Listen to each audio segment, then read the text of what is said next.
पंजाब में बैठकर आप क्या क्या करेंगे? मतलब क्या आपकी गवर्नमेंट को अब मरकजी हुकूमत में ये झिझक खत्म करनी होगी, या तो आप इलेक्शन की तरफ चले जाएं और या पंजाब हुकूमत को मान लें और यहां मरकज में भी परफॉर्म करें?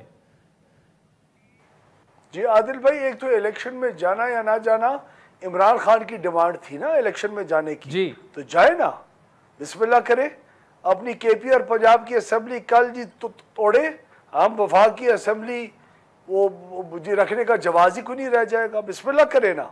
आज तो उसके हाथ में पाकिस्तान के दो बड़े सूबों की हुकूमत है ना। वो तो इस वक्त जो प्रोग्राम्स उन्होंने लॉन्च किए थे उस्मान बुज़दार की हुकूमत के अंदर, 2 नंबरी प्रोग्राम्स, उनको दोबारा रिवाइव करने की बातें कर रहा है। वो तो असेंबली डिसॉल्व करने की बात नहीं कर रहा। नंबर 1 ये बात है। दूसरा, प्लीज़ मैं आपको बार बार ये बात रीइटरेट करूँगा, हमारा बाय इलेक्शंस के अंदर कम से कम 60% सीटें इन 20 में से जो पीटीआई की पहले 20 की 20 थी, उनमें से कम 12 सीटें नून लीग की 100% थी। और हम लोगों ने अपनी लोगों को, नून लीग के वोटर्स को कायल नहीं कर सके कि हमारे नए कैंडिडेट्स के हक में वोट दें। और इस वक्त जो एंटी पीटीआई वोट जो पीएमएलएन के निशान पे पड़ा है और जो वोट हमारे पीएमएलएन के पुराने वर्कर्स को आज़ाद हैसियत में पड़ा है, वो अगर आप ऐड ऑन करें तो हम 12 सीटें पंजाब के अंदर इस ज़िमनी इलेक्शन में जीत चुके थे।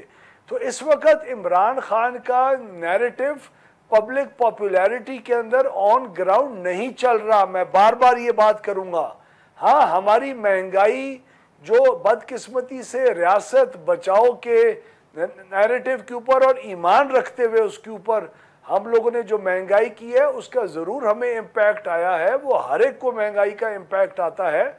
इमरान खान आज से 3 महीने पहले महंगाई करवाने की वजह से पिट चुका था, बिल्कुल ख़राब हो चुका हुआ था, उसका कोई टिकट लेने को तैयार नहीं था। और इंशाल्लाह 2 महीने के बाद दोबारा ऐसे हालात आएंगे कि वो इसी पोजीशन में होगा।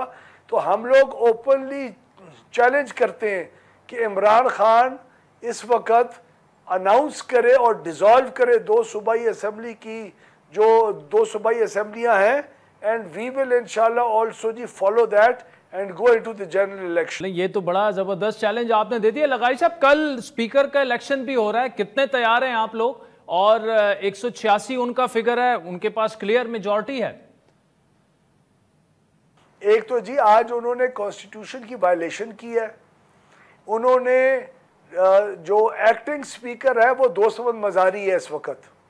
एक्टिंग स्पीकर के इन्वॉल्वमेंट के बगैर उन्होंने रूल्स को सस्पेंड करके और 2 घंटे का वक्त दिया स्पीकर के कागजात जमा करवाने का।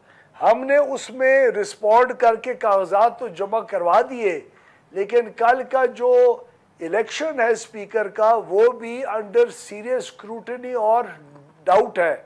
एक तो एक्टिंग स्पीकर को या जो प्रिजाइडिंग ऑफिसर होता है एक्टिंग स्पीकर इस जी मामले के अंदर, उसने खुद स्क्रूटनी के अंदर बैठना होता है ऑफ द पेपर्स।